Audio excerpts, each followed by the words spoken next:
Vamos meditar nessa noite, queridos, no texto do livro de Neemias, que foi governador, um dos primeiros governadores de Jerusalém, depois do exílio, né? A história de Neemias é uma história muito marcante, porque de fato ele foi este homem, como antes dele veio Zorobabel, e depois vem Neemias, no processo de reconstrução de Jerusalém depois do exílio. Quero te convidar a lermos aí livro de Neemias, capítulo 4, Neemias capítulo 4, de 6 ao 11.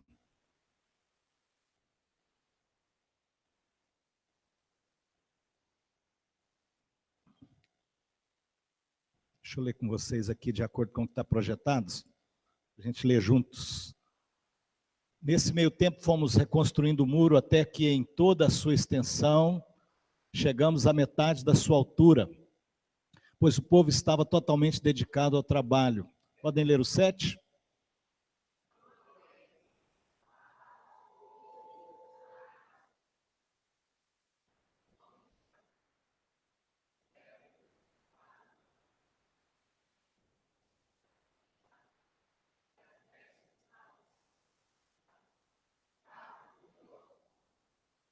Todos juntos planejaram atacar Jerusalém e causar confusão. Mas nós oramos.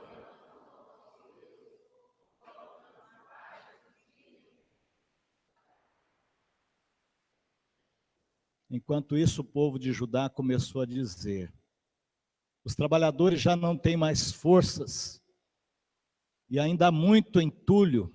Por nós mesmos não conseguiremos reconstruir o muro.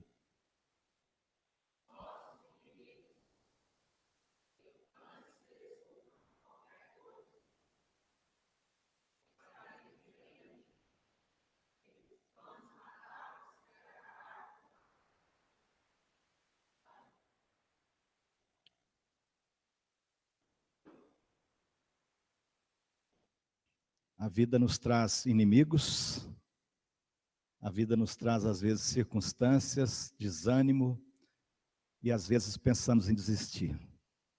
Às vezes na tenra idade, na mocidade, na juventude, às vezes já com a família sendo encaminhada, ou às vezes até um pouco mais, ainda continua a luta, e às vezes um desejo de desistir, um desânimo.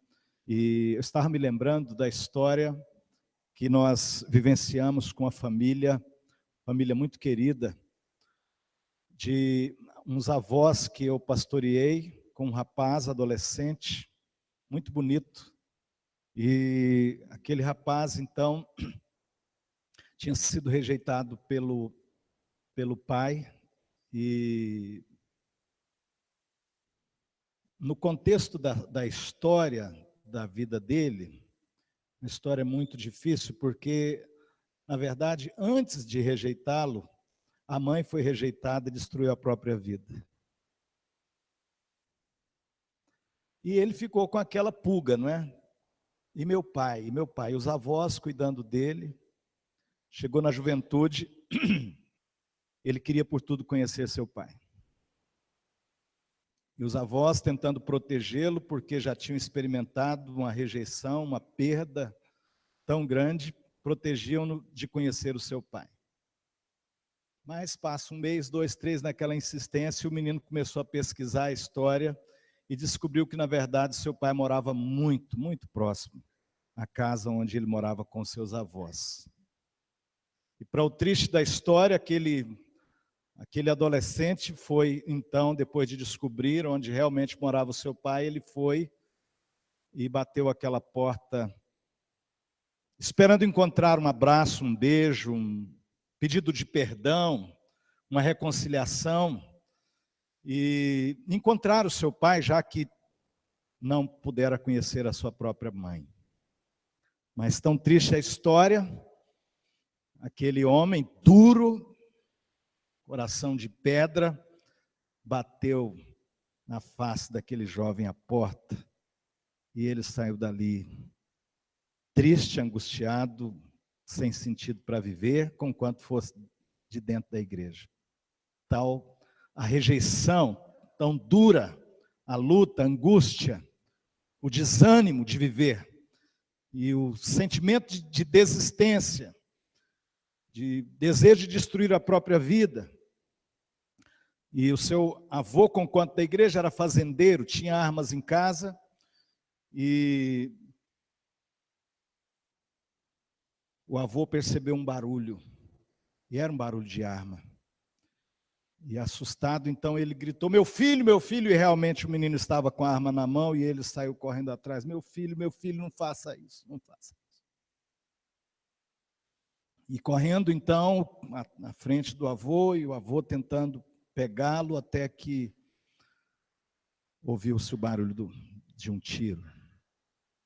Alvejou o próprio peito, e o avô desesperado teve que pegar aquele menino ensanguentado e correr com ele para o hospital. Depois de 7h30 de cirurgia, de luta dos médicos e de oração de toda a igreja, o Senhor ouviu o clamor daqueles avós pais e o clamor da igreja. E o Senhor trouxe vida de novo para aquele menino. Louvado seja o Senhor. Esse texto, queridos, nos chama a atenção porque nós estamos vivendo aqui 500 anos e pouquinho antes de Cristo, depois do exílio babilônico. Como eu falei já um pouquinho, o primeiro governador de Jerusalém foi Zorobabel. Ele voltou com um pouquinho de gente e começou a reconstruir o templo de Jerusalém. Depois de alguns anos, então, vem Neemias e logo depois Esdras, que como sacerdote vai restituir o culto em Jerusalém. Essa data, esse tempo, foi um tempo muito chorado, muito esperado, muito desejado pelo povo de Deus. Eles tinham sido levados cativos num processo de disciplina que Deus pesou a sua mão sobre eles. E por aí uma média de quase 70 anos, então eles sofreram, choraram, e de acordo com as promessas e a graça de Deus, o tempo de Deus se cumpriu, e eles estavam voltando e reconstruindo Jerusalém. E a despeito de estarem debaixo de promessa de Deus, do tempo de Deus, da graça de Deus, tem que pôr a mão no arado, tem que reconstruir, e Neemias está reconstruindo os muros de Jerusalém. Nós sabemos a história, Neemias estava lá servindo, então, o rei da Pérsia, e ele recebe notícia que o estado de Jerusalém ainda era terrível, havia muita pobreza, o estado era de miséria. E ele, então, entrega a sua própria vida para a reconstrução de Jerusalém. E quando ele está, então, ali reconstruindo, ele chamou os líderes da cidade, aqueles poucos que restavam ali, no meio daquela pobreza, e eles começam a reconstruir os muros. Vimos no texto que eles reconstroem o muro até a metade. Quando chegam na metade do muro, Sambalá e Tobias e alguns outros líderes, eles ficam irados contra Neemias. Deixa eu contar aqui o contexto, porque estes homens ficaram tão irados. Jerusalém estava então debaixo do reinado do Império Persa, Medo-Persa, e os restantes também da região de Samaria dominavam sobre Jerusalém. E estes Sambalás, Tobias, eles estavam dominando aquela província e eles exploravam os judeus. Se os muros fossem reconstruídos, e se Neemias realmente se tornasse o governador, haveria mais do que no tempo de Zorobabel, um estado realmente reconstruído em Jerusalém, o estado dos judeus, e Sambalá e Tobias reconhecia que não poderia mais explorar o povo de Deus. Por isso eles ficam irados. Estão irados porque perderiam a possibilidade de explorar o povo de Deus.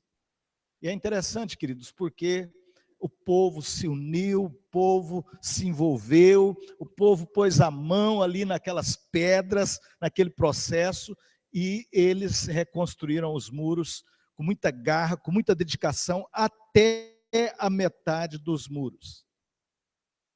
Quando há essa afronta dos inimigos, essa perseguição vai ficando assim, ela vai se aumentando. E eles começam a dizer, esses fraquinhos desses judeus vão dar conta de reconstruir esse muro?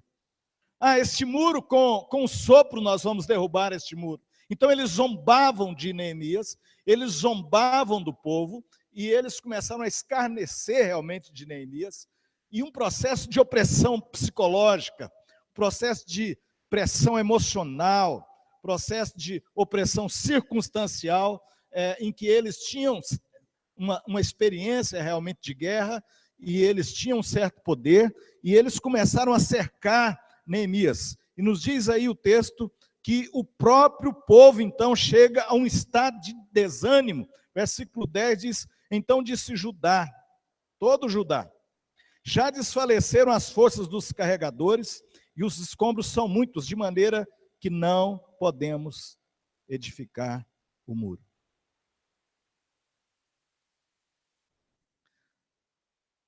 Desânimo completo tomou conta do coração do povo. Eles chegaram até a metade da reconstrução. Mas agora eles assumem, nós não vamos dar conta. E eles se entregam completamente ao desânimo. E à tendência de desistir. Neemias fica naquela situação, e agora, não é? Todo Judá, diz a palavra, todo Judá, todo o povo se entregou ao desânimo. Todos assumiram que não dariam conta de continuar. Completo desânimo toma conta. No versículo 11, disseram, porém, os nossos inimigos, nada saberão disso, nem verão até que entremos no meio deles e os matemos. Assim faremos cessar a obra. Terrível, queridos. Porque, por um lado, eles tinham se entregue a esse processo de uma derrota emocional, psicológica, uma completa entrega ao desânimo e ao espírito de desistência. Os inimigos perceberam. E a decisão é de destruição, de morte. Vamos matá-los. E eles nem vão perceber.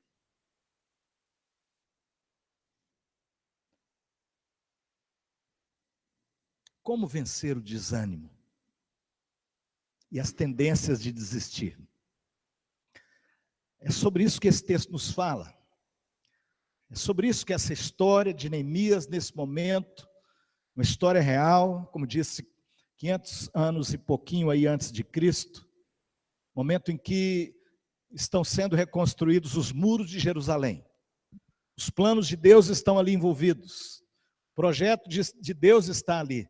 Mas Neemias, com o povo, está reconstruindo, eles dedicam sua própria vida. E inimigos de Deus, inimigos do povo de Deus, se põem nesse embate, para um confronto psicológico, espiritual e emocional, para um confronto de destruição e de morte. E o povo desiste. Todo Judá se entrega ao desânimo, à depressão, ao desespero e à desistência. E os inimigos percebem e assumem, vamos matá-los, vamos matá-los. A morte cerca e parece que tudo é o fim. Mas esse texto, repito, quer nos ensinar como vencer o desânimo e as tendências de desistir. Interessantíssimo. Queria que você olhasse comigo para o versículo 14, de para o Edinho projetar para nós. Eu quero que a gente leia, por favor, em uma só voz, de acordo com o que está projetado. Vamos ler? Fiz uma rápida inspeção e imediatamente disse aos nobres, aos oficiais e ao restante do povo, não tenham medo deles. Lembrem-se de que o Senhor é grande e temível. E lutem por seus irmãos, por seus filhos e por suas filhas, por suas mulheres e por suas casas. Amém.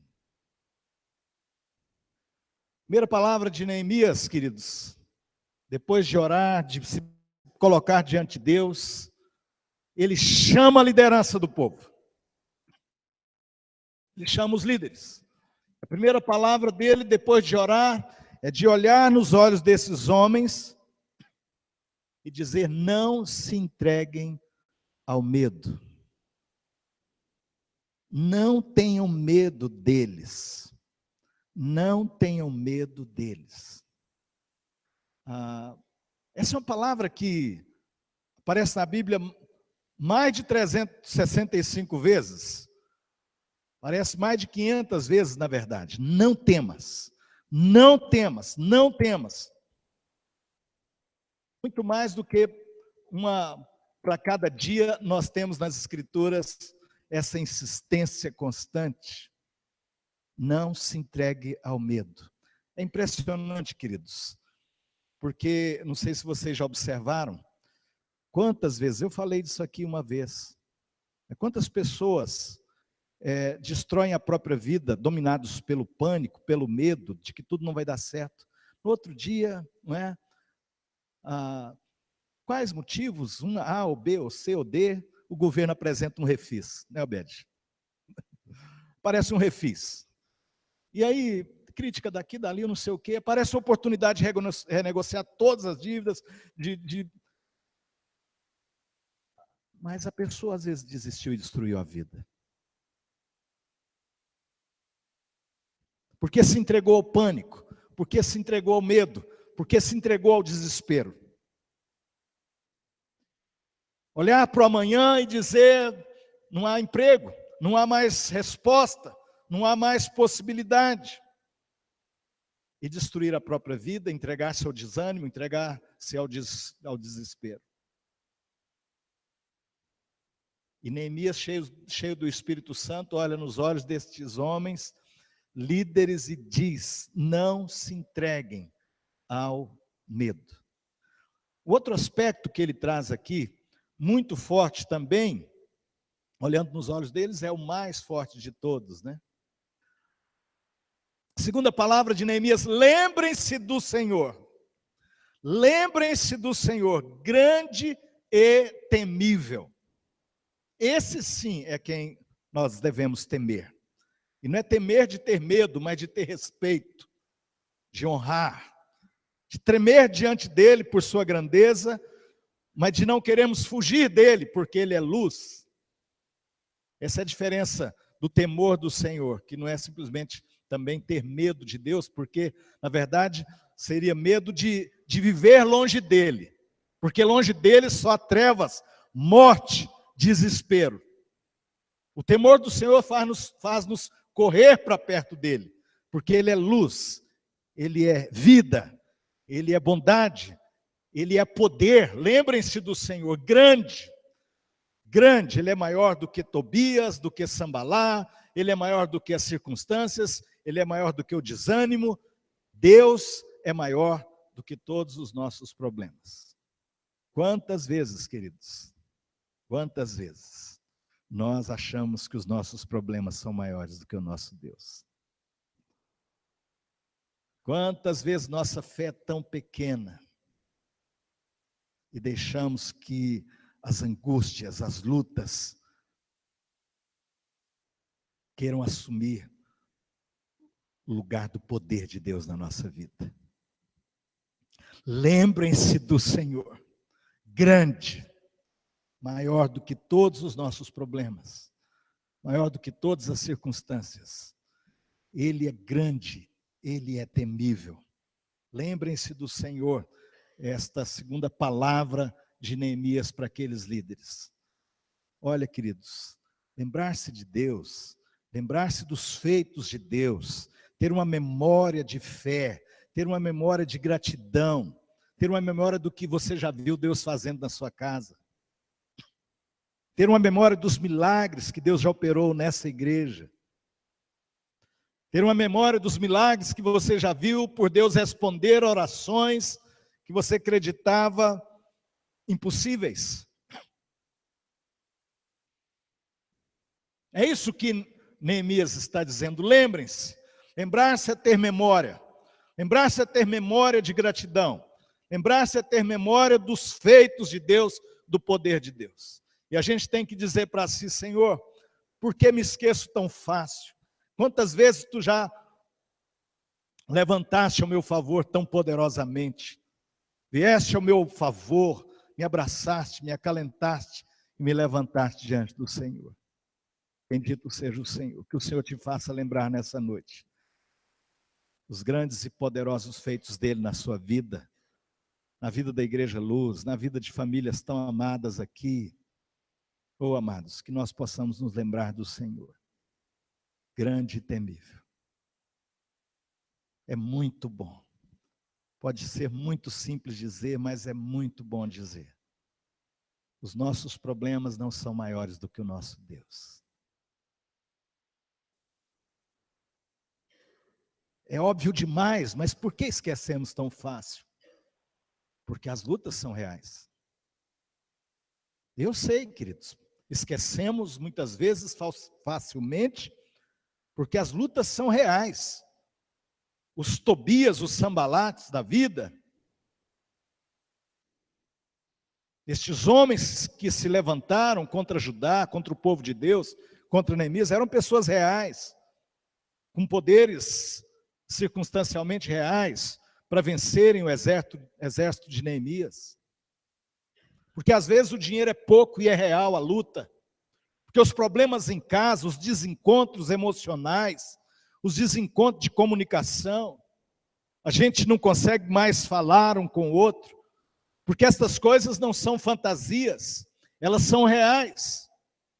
E elas nos abatem, elas nos angustiam, e elas nos fazem muitas vezes ter medo.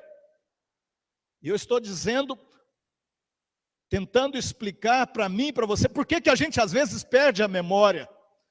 Porque de fato os problemas são reais, mas é importante dizermos para nós e para os nossos problemas, Deus é maior. Deus é maior.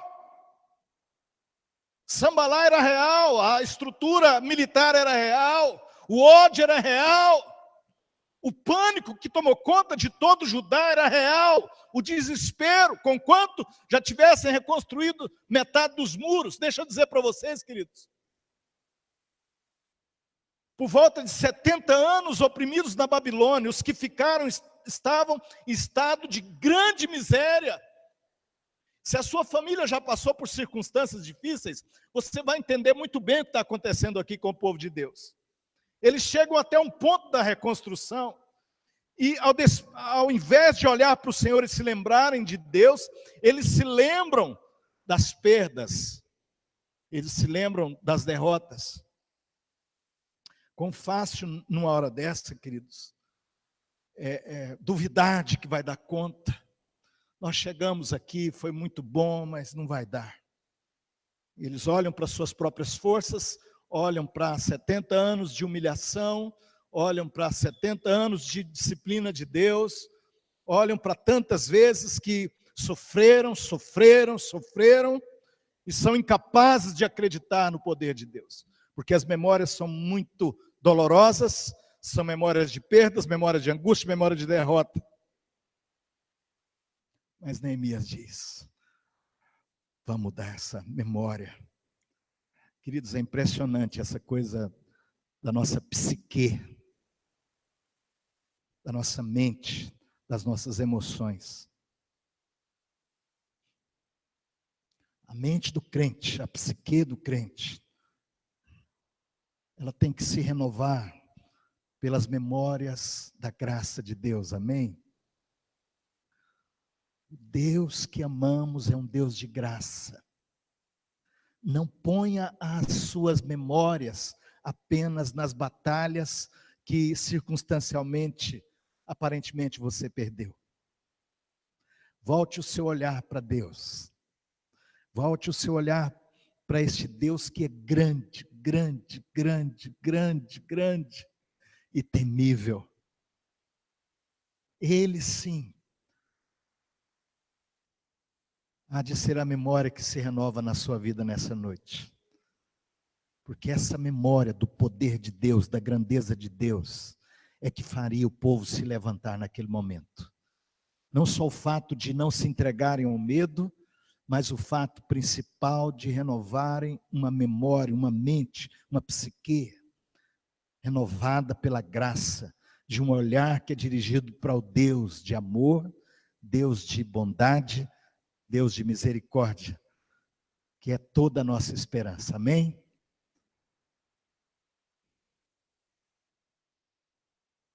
Por último, queridos, ele diz, põe de novo aí o texto para nós, Edinho. Queria que vocês lessem de novo esse versículo comigo, por favor, queridos. Vamos lá juntos?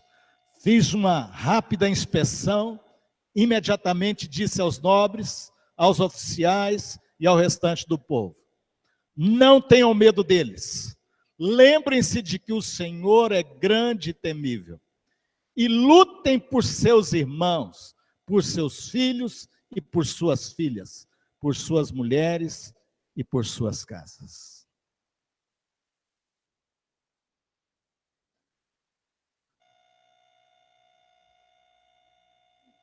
Lendo, refletindo, meditando, é impressionante, queridos, quando a gente pensa em reconstrução, em construir, sentido da vida. Por que reconstruir? Por que construir? Por que fazer? Por que levantar de madrugada, trabalhar? Por que tentar construir? É simplesmente por dinheiro? Seria apenas a questão dos muros? Glória humana, reconstruir uma cidade? Pôr o nome lá, Neemias, o grande construtor de Jerusalém? Títulos, pedras, prédios, edifícios, glória humana? Seria isso que moveria o coração de Neemias? Essa é a expressão de autoajuda do nosso tempo, não é?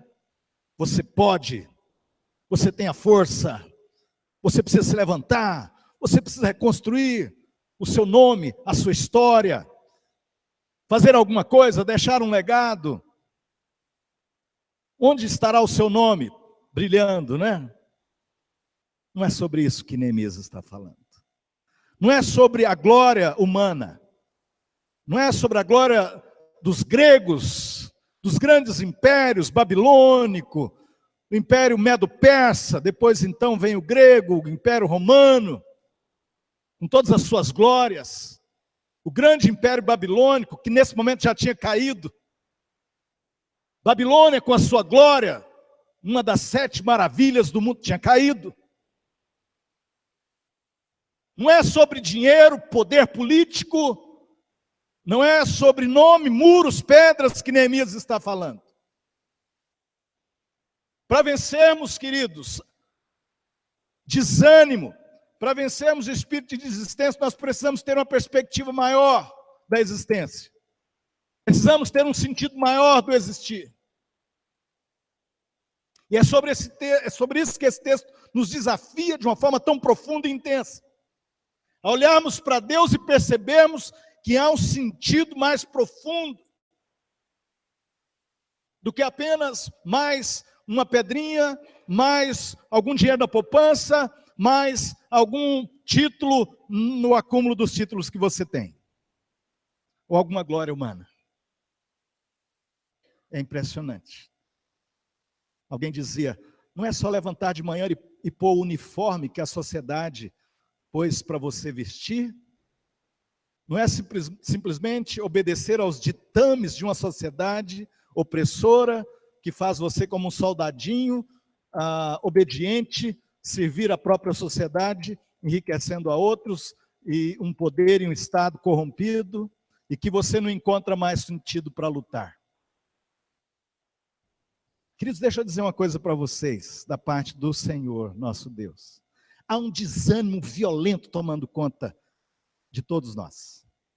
Há um desânimo violento tomando conta de todos nós. Eu não sei se nós tínhamos noção, não é? O tamanho da podridão que, em parte, já agora entendemos, está aí. O pior de tudo isso, é como um psiquiatra disse há alguns anos: quando governos e líderes se entregam a uma podridão como essa que nós estamos enfrentando, como já poetas disseram, inclusive neste país, pessoas de bem passam a ter vergonha de fazer o bem. Pessoas justas já não entendem mais por que ser justo.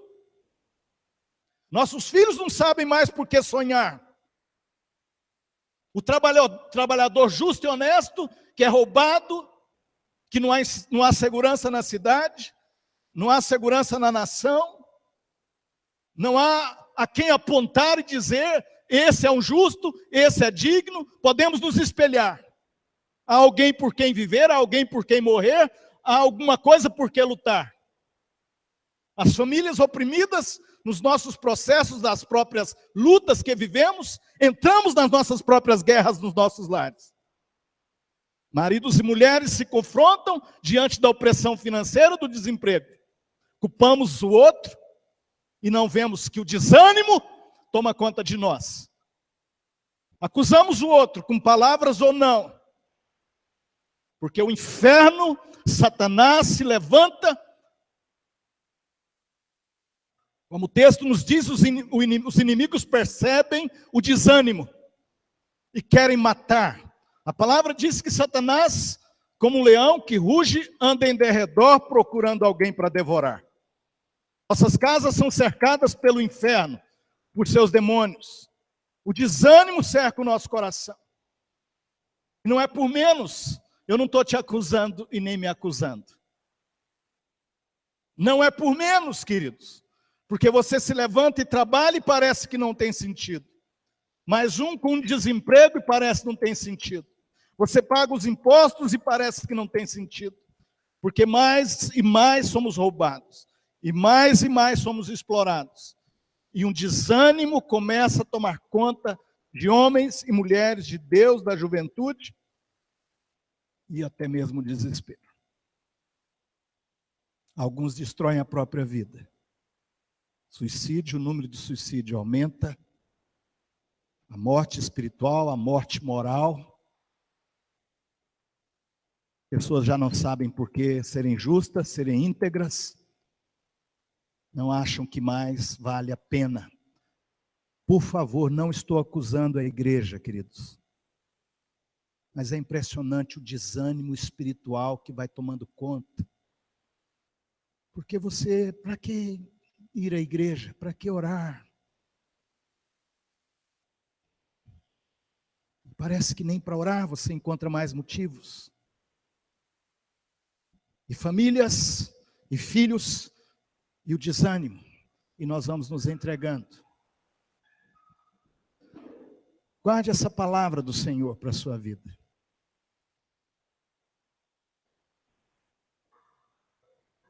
Neemias se levanta e diz: lutem, lutem, lutem.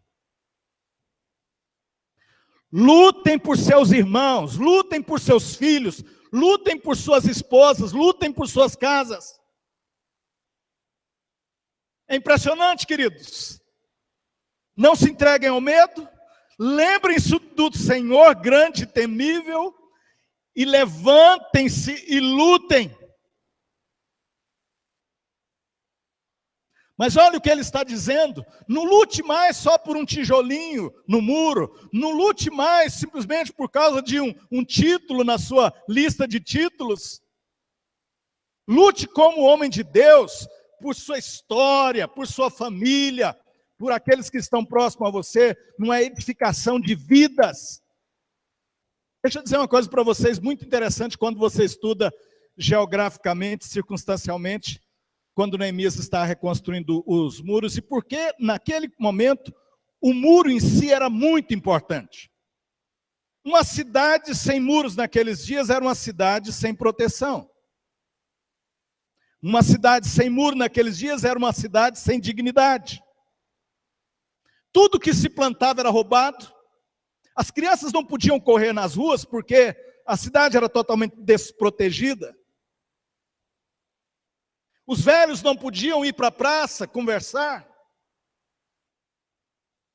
Não podia se cantar, o poeta não podia recitar seus poemas.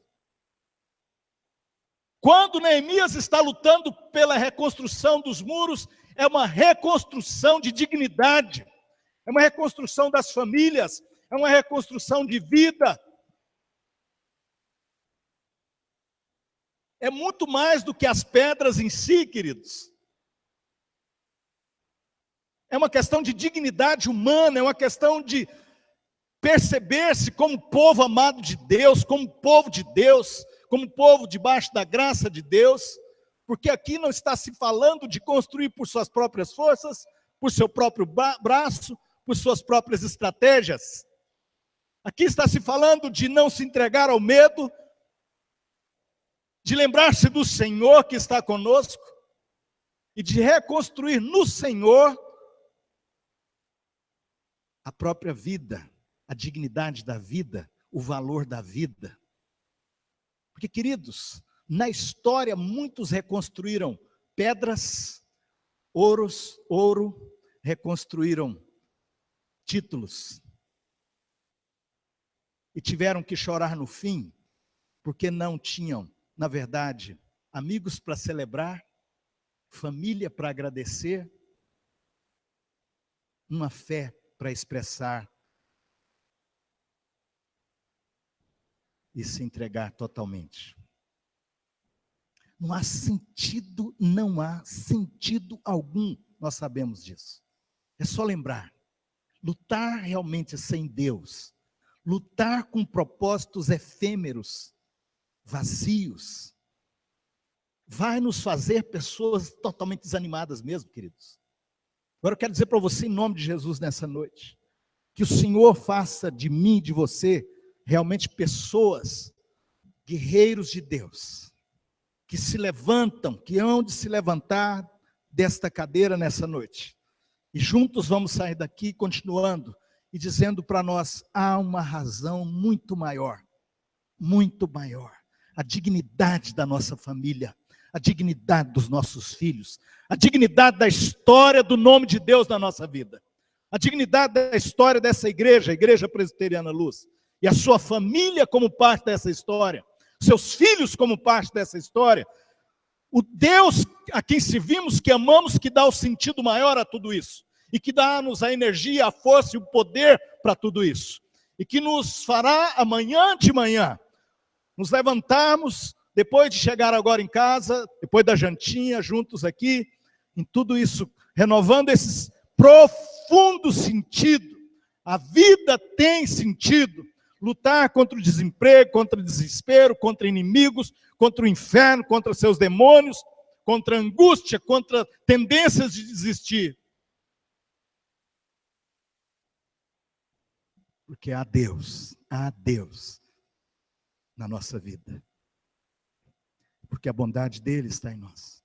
Eu acho lindo isso demais. Neemias sacudindo aqueles homens, sacudindo a si mesmo.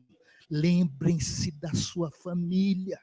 Quando um homem desiste, ele está desistindo e afetando a sua história. Porque, queridos, prestem atenção, eu estou concluindo, mas é preciso dizer que quando você desiste, é que você se corrompe. Como homem de Deus tem dito, eu não vou dar conta, aí vai e se vende. Parece que não desistiu, mas desistiu. É quando um jovem que olhando para essa podridão e diz, não tem sentido preservar minha sexualidade, não tem sentido lutar nos meus estudos, é melhor se corromper, é melhor se vender, é melhor fazer o que os outros estão fazendo. Na verdade, queridos, isso é desistir. Isso é desistir. Não temer, lembrar-se do Senhor e lutar. Talvez você não vai ter grandes títulos, talvez você não terá tantos bens,